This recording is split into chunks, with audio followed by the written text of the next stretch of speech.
இப்போ சொல்ல போகிறது பிரைடுக்கான டிப்ஸ். பிரைடுக்கு வந்து நிறைய டவுட்ஸ் இருக்கும். ஸோ இனிமேல் வர வாரங்களில் நிறைய டிப்ஸ் சொல்ல போகிறேன். இன்னைக்கு ஒரு சின்ன டிப் என்னன்னா, நிறைய பிரைட்ஸுக்கு சாரி கட்டுறப்ப என்ன மாதிரி இன்ஸ்கர்ட் போடுறது, நம்ம இப்போ வந்து ஷேப் வேர் போடுறதா இல்லை காட்டன் போடுறதா அப்படின்னு நிறைய டவுட்ஸ் இருக்கும்.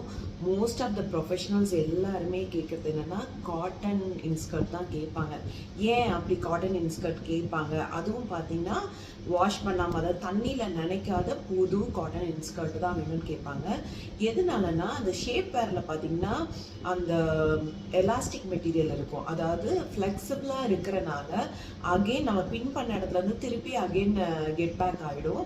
ஸோ அதனாலேயே வந்து பார்த்திங்கன்னா இப்போ காட்டனில் பின் பண்ணிட்டோன்னா அது அங்கேயே ஸ்டிஃபாக நிற்கும். அதுக்காகவே மெயினாக வந்து காட்டன் இன்ஸ்கர்ட் கேட்பாங்க. ஷேப் வேர் வந்து ஆக்சுவலாக எல்லாருமே நம்ம நினைக்கிறோம் ரொம்ப வெயிட்டாக இருந்தோம்னா அந்த ஷேப்லாம் வந்து அது கரெக்டாகிடும் அப்படின்னு நினைப்போம். கண்டிப்பாக என்ன பண்ணணும்னா ஷேப் வேர் வந்து ஒரு இடத்துல டைட் பண்ணி ஒரு இடத்துல பம்ப் பண்ணிடும்.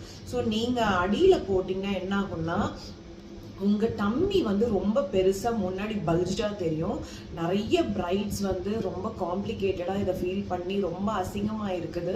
ஸோ அந்த டைமில் இன்ஸ்கர்ட்டும் கிடைக்காம அந்த டம்மி வந்து வெளியே தெரிஞ்சிட்டே இருக்கும். அது பார்க்குறப்போ ஒரு மாதிரி நல்லாவே இருக்காது.